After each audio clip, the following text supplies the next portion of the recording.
Hello ladies and gents, welcome to another repair video.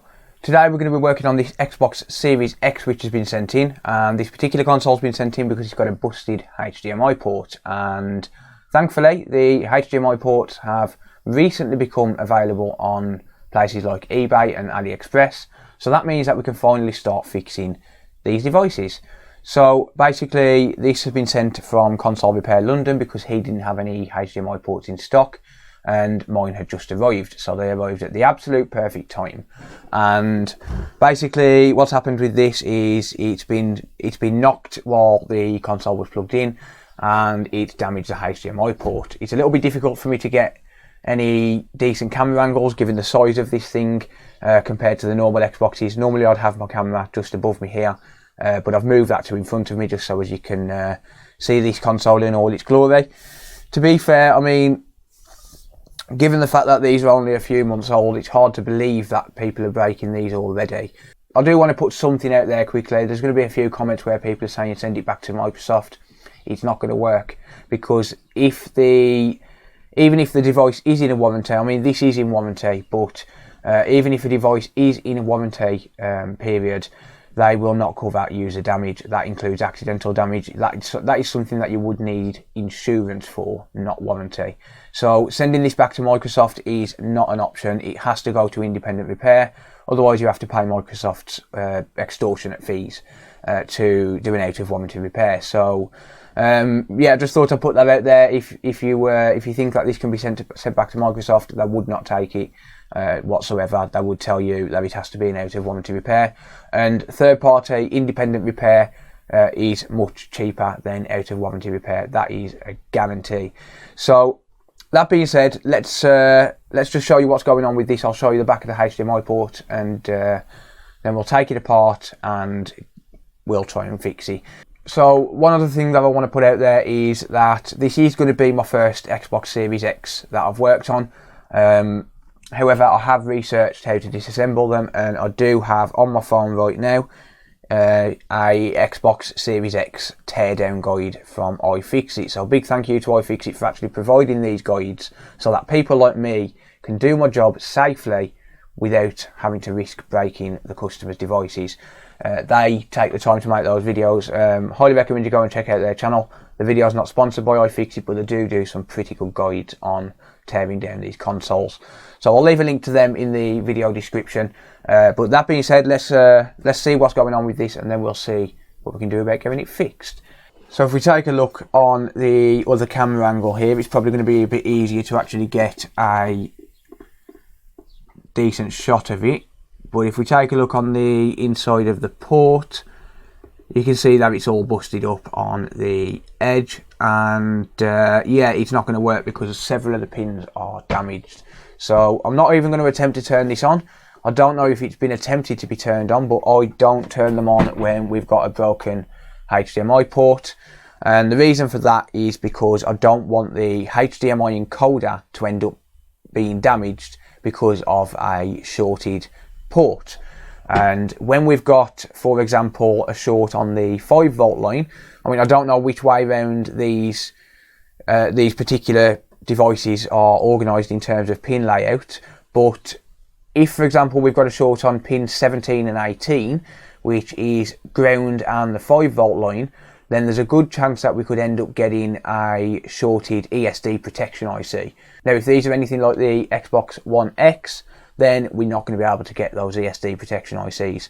And unfortunately, when they are damaged, the only way to repair it is to take a donor board and take that ESD IC from a donor board. Now, I don't know what ESD ICs these use, so I'm not going to attempt to turn it on just in case it's got a short on the 5-volt line. Fingers crossed it hasn't, but you know, we're not going to know that until we actually replace the HDMI port and turn it on to see if we can get it working. So like I said, this is the first console that I'm going to be working on, or rather the first Series X that I'm going to be working on. But like I said, I have already done a bit of research on disassembling these.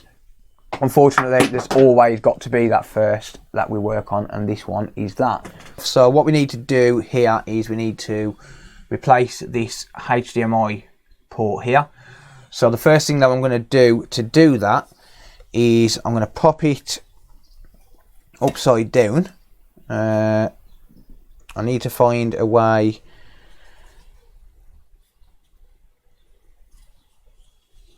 There we go. So I'm going to pop it upside down and hang it. Well, actually, it's not actually upside down. The IPU is this side. So I'm going to hang it over the edge of the table, and I'm going to use my hot air to remove the actual port. So what I'm going to do is I'm just going to pop that back over there for a little while, just to keep a little bit more heat away from that IPU. It shouldn't have an issue with heat on the IPU, but I'm going to try and do all I can to actually avoid heat being around that area. So what I'm going to do then is I'm going to replace the solder that's on there at the minute with some fresh leaded solder. And what that's going to do is it's going to help to lower the melting temperature of the solder that's on there currently.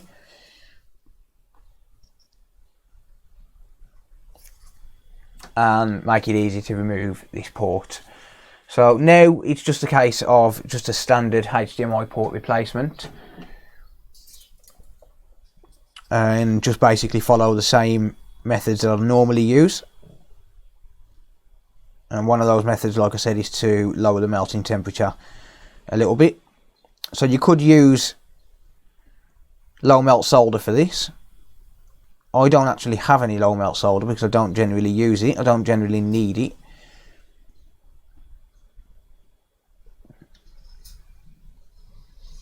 I'm going to replace this with some leaded solder, and that will lower the melting temperature for me. I'll pop the board back over, and I'll pop under the microscope and I'll show you what I'm going to do with this side. So this side of the board, you can see we've got the HDMI port pins here, and I'm going to do the same with this side. I'm going to replace the solder that's on there with some leaded solder. So that substance that I'm adding there is called flux, and that just helps the solder to flow. I'm going to add a blob of solder onto my iron.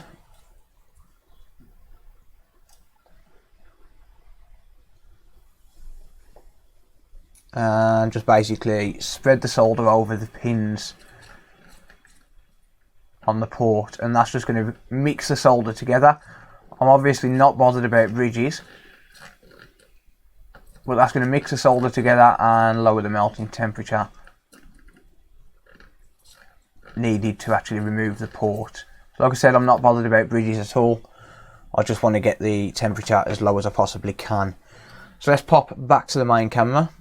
Let's move that out of the way. And everything's a little bit tangled. So what I'm going to do then is just hang it back over the edge of the table. And I'm just going to use hot air at 480 degrees Celsius, 40% airflow, and I'm going to heat up this port until it's ready to be removed.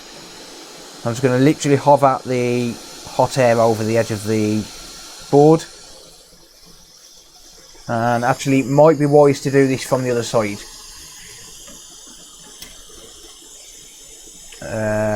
The reason for that is because the ESD-IC is right next to the port, and that's a BGA chip. I don't want to end up floating that chip, so it might be easier just to do it from this side of the board. It might take a little bit longer, but it's going to be a lot safer. I'm going to grab some tweezers ready.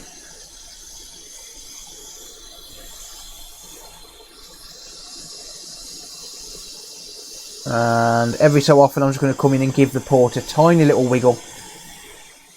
No pressure at all, just a tiny little wiggle just to see if it's starting to loosen off.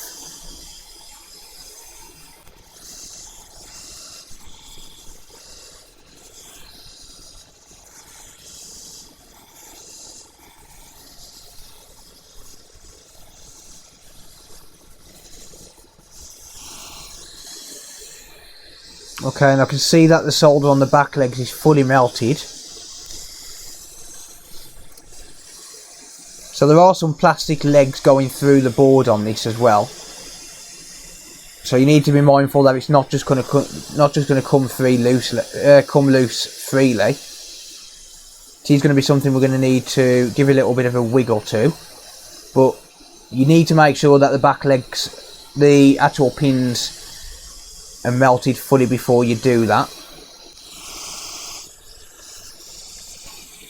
And there we go, so that is removed, and it looks like it was removed successfully with no damage. So while I'm still there with the heat, I'm going to come in with the solder sucker now and just clean out these ground holes.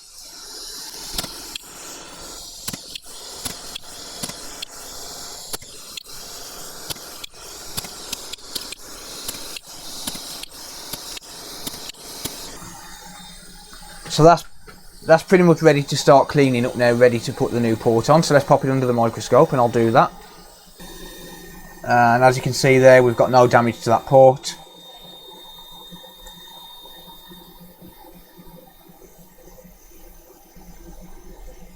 So let's add some more flux.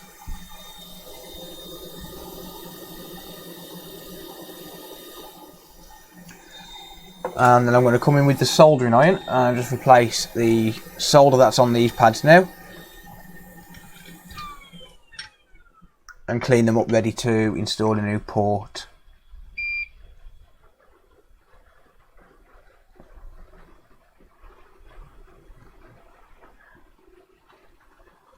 There we go, beautiful. Okay, so I'm just going to clean this up then.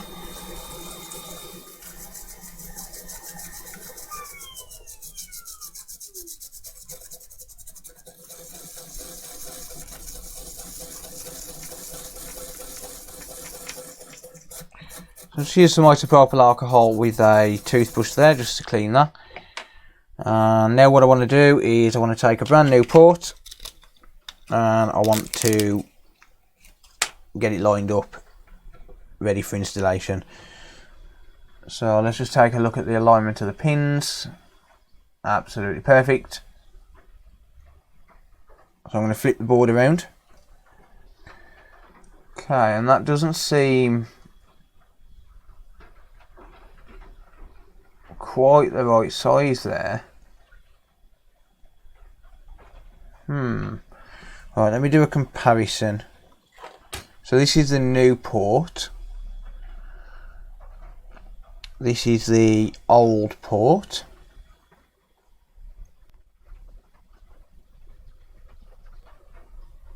I mean, they seem to be the same.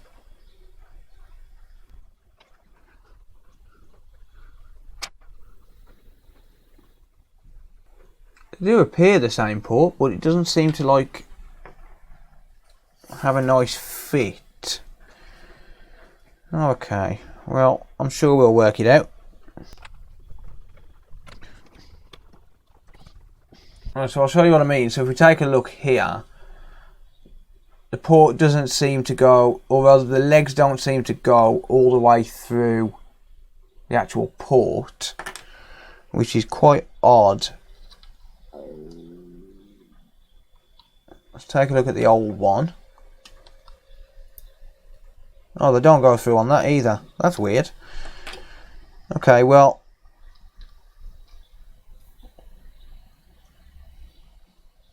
then I guess it does fit. So let's try and at least secure one leg here so as we can get the rest secured. So let's just add some flux and just clean off that tip. Just apply some solder to the tip of the iron.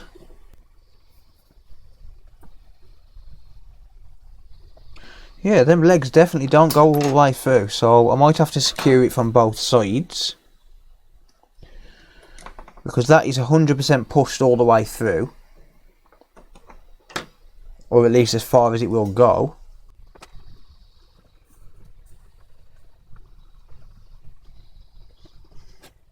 That is very strange.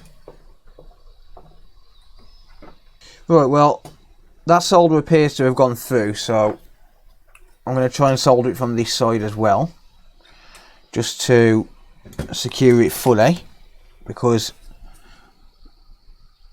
that's a little bit crazy how it doesn't go all the way through, and it doesn't go all the way through on the original either. So the ports are a good fit.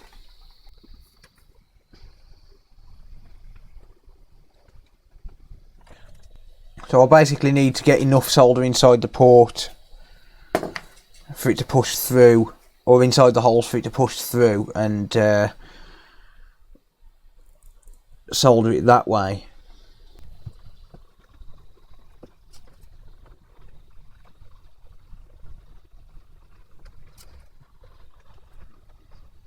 Okay. Right, well, I need to get this solder off the ground legs, or off the ground pad. I don't need to, but I want to.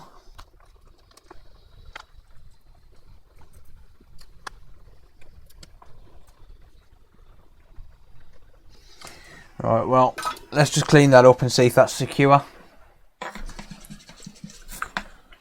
Terrible design. Hopefully someone comes out with a HDMI port with longer ground legs. Okay, so let's just take a look.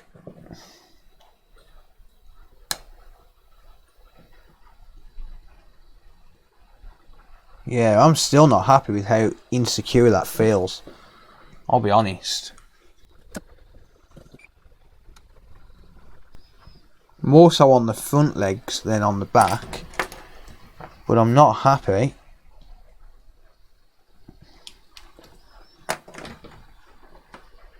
At all. Okay, well, I think I'm going to have to use hot air to assist me and basically let the solder push itself down. By the way, the actual legs, the actual pins are not soldered yet, so doing this is not going to damage the pins.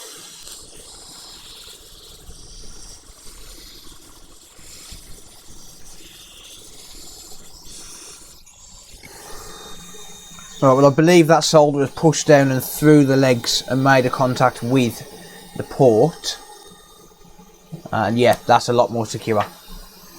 That's a lot more secure now. So I'll just show you this. I'll move this hot air out of the way. I'll just show you this now. So basically the solder has pushed its way through the holes and made a contact with the actual port itself, the legs on the port itself, which is what I think we need to do with these ones, rather than soldering it from the back only. But that's a lot more secure now. But rather than soldering it directly from the back, I think it's I think we're going to need to add solder to the ground legs and then drop the port on with heat, rather than just dropping it on freely like we do with the Xbox One X and the Xbox One S. But that is a lot more secure. I'm much happier with that. So let's pop back under the microscope and take a look. I will get rid of that excess solder.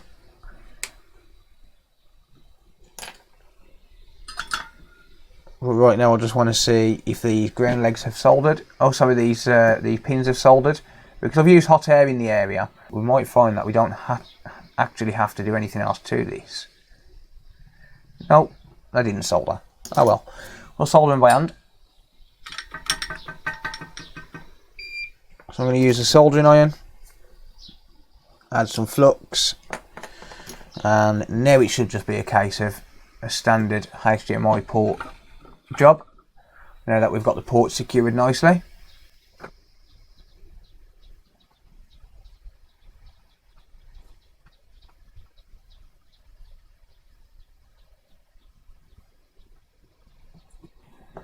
So it's a bit out of focus, I apologise about that.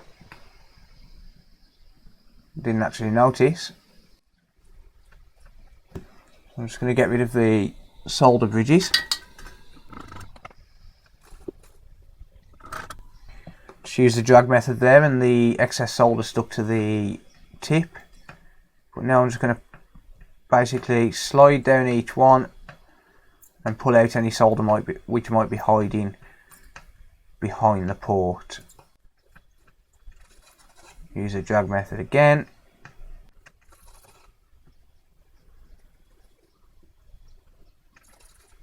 Okay, so let's clean this up.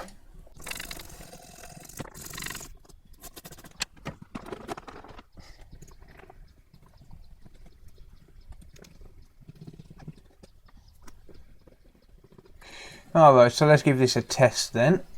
A little bit of viscous paste come loose there, but never mind. I'm just going to give these pins a little nudge. Always make a point to check my work after. And that's the reason why, because one of them is still loose. We've got one loose there. Yeah, there's a couple loose.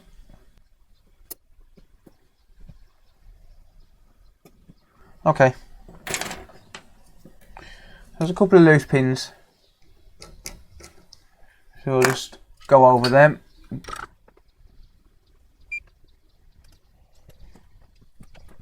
So I've got the board on a bit of an angle so I can use two hands just to touch up these few pins.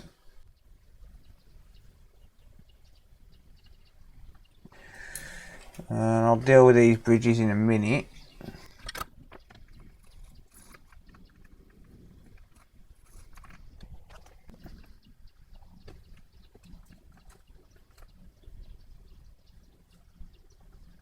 Okay, so that should have dealt with the bridges. So what I'll do then is just clean up again. And then I'm just going to do a little bit of clean up where I'll add a little bit of overspill on solder, trying to secure the ground legs in.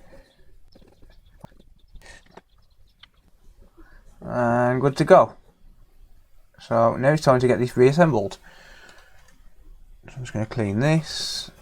Actually, we do need to do one more thing. We need to do a little bit of clean up here. Just where the solder has overspilled a little bit while trying to secure the port into place. So I'm just going to get that in focus. So I'll just bring that here. And I'm just going to wick away a little bit of this overspill.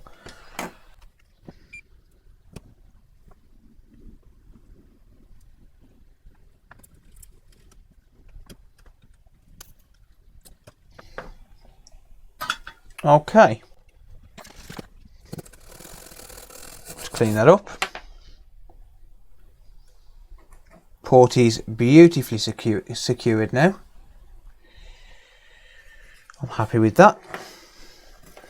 I'm just going to clean this part up as well, so as we've got no overspill here.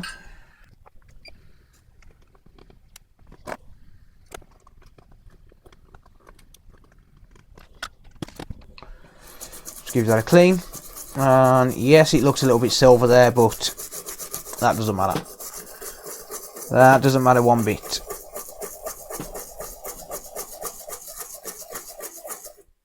Okay, so ground leg secure, port is solid, soldered on every pin, and there we go. Good to go. So I'm going to move that back there, and then we're going to get this thing back together and tested. But before we do that, we need to replace the thermal paste. So I'm going to clean this off.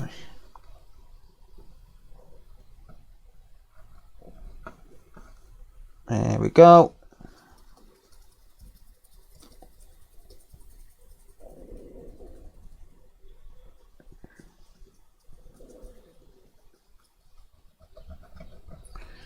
Just get rid of the thermal paste there.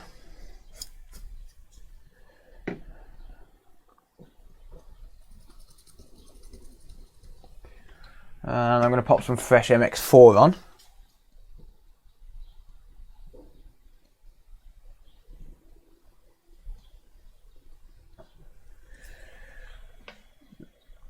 There we go. And let's take the heatsink. I'm going to brush this down. I'm going to clean this off so as there's no dust anywhere.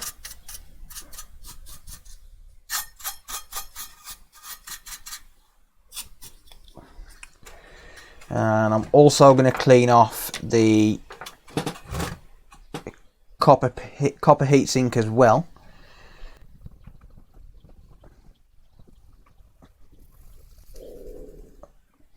There we go.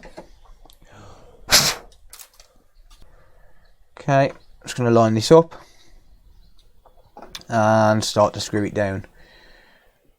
So what we want to do here is we don't want to be putting any extra pressure on the APU on one side. So basically what I'm going to do is I'm going to just screw it in a little bit on each side, and then I'm going to try and screw it in as evenly as I possibly can, because if we put extra pressure on one side, there's a chance it could end up damaging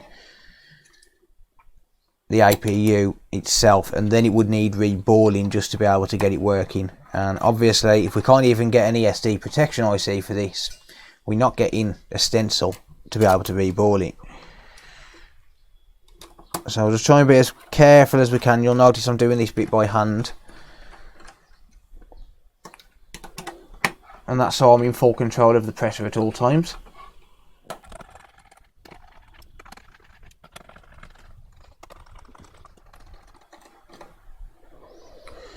Okay, and I can just start screwing it down pretty much all the way now. They're not messing around when it comes to cooling on this system, that's for certain.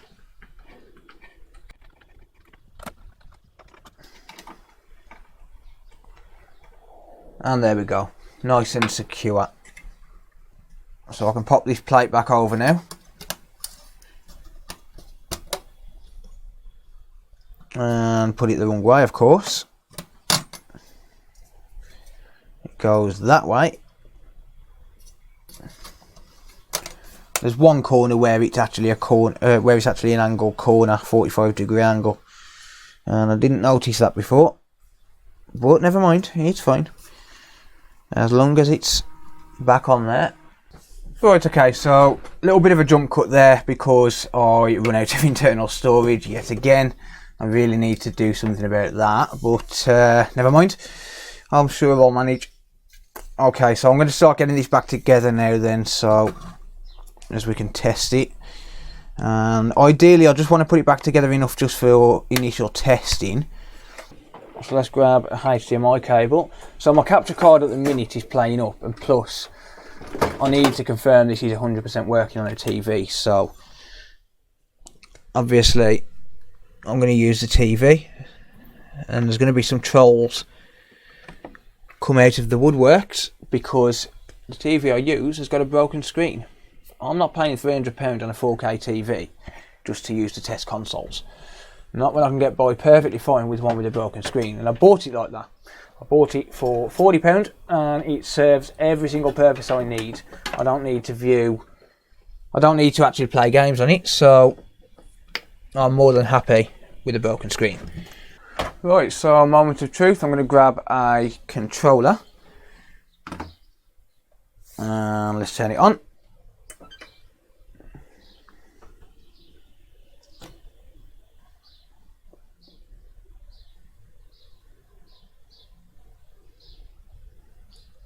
Come on.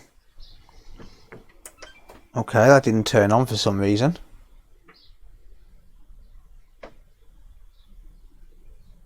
Oh. Yes. Fantastic. Absolutely fantastic. Enable enhanced video features. I will do that. Bear with me. I've got to find a way to actually get the camera to stay still. Okay, so I haven't got any batteries. Actually, yes I have, never mind. So I can test wireless controller and make sure it syncs. Make sure that everything's working as intended.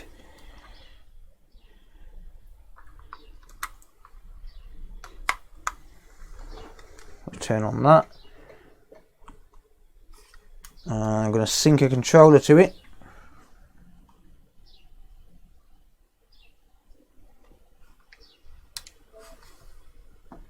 And there we go. Keep settings.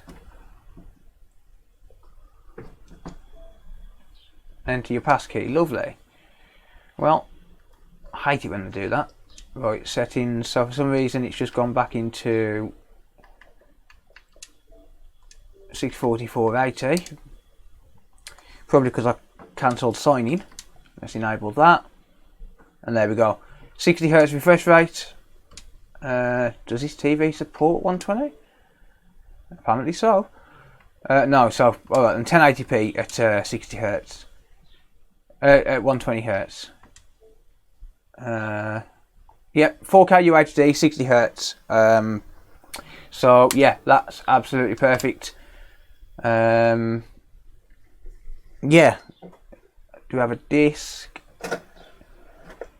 Okay, yeah. Minecraft Dungeons.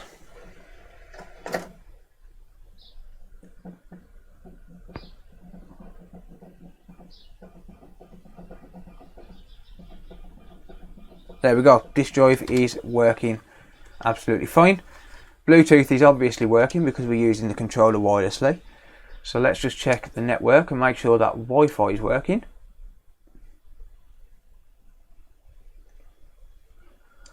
And there we go. Absolutely fantastic. Absolutely brilliant. Right, so that is pretty much that then.